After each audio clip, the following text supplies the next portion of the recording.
Twongeye kubaha ikaze hano mu kagari ka Nyagasozi mu murenge wa Bumbogo, aho tubazaniye ikibanza kirimo inzu, nini, gifite pariseri igaruka imbere, igaruka no munsi yaho. Murumva ko hafite pariseri ushobora gukoreramo ibindi bintu byaba bitandukanye, ifite pariseri nini rwose.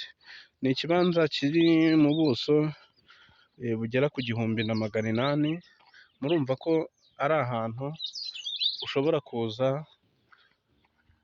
ukishyura ukaba wakoreramo n'ibindi bitandukanye. Murabona ko turi ku muhanda rero, ni inzu iri ku muhanda, akaba ari iyi ngiyi turi kubereka imbere yacu.